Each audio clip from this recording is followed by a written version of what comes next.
Hi, it's Dr. Nadia here, founder and CEO of Doyenne Leadership Institute and author of Leading Like a Lady, How to Shatter Your Inner Glass Ceiling. And this is the Leading Like a Lady 101 series. Thank you so much for joining me. Lately, we've been talking about the inner glass ceiling, aka fear, aka lack of confidence, that often gets in our way and prevents us from moving forward and pursuing our big dreams and our big goals.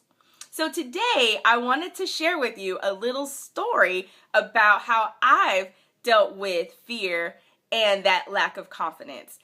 You may not have known this, but recently, we over here at Doyenne Leadership launched a new brand specifically for women entrepreneurs, women business owners, women CEOs, women leaders that know that they want to lead organizations and take them to the next level. And the name of that sub-brand is the Power Profits Academy. And I'm so excited about the new launch of that.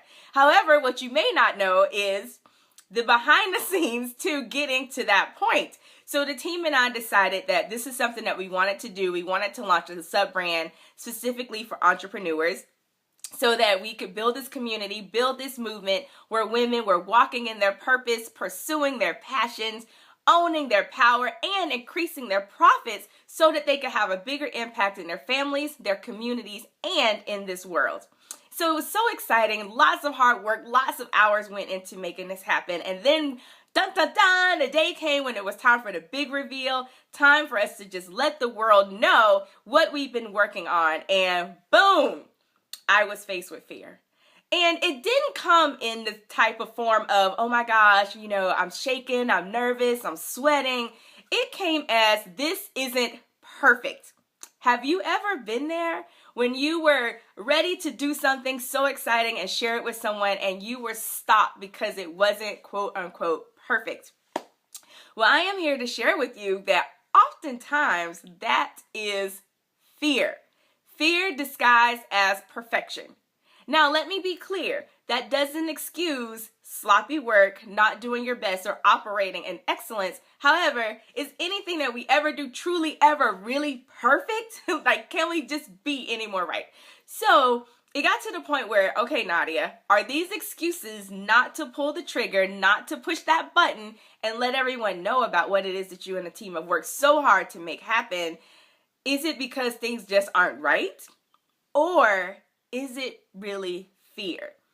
And so one evening I was talking to my husband, Toby, and I was telling him about some of the things that were going on, and I was really bothered about it. And we both just kind of had that light bulb moment when it was like, oh my gosh, this is fear. Fear disguised as perfection. It isn't perfect. It's new, it's exciting, and it's an adventure.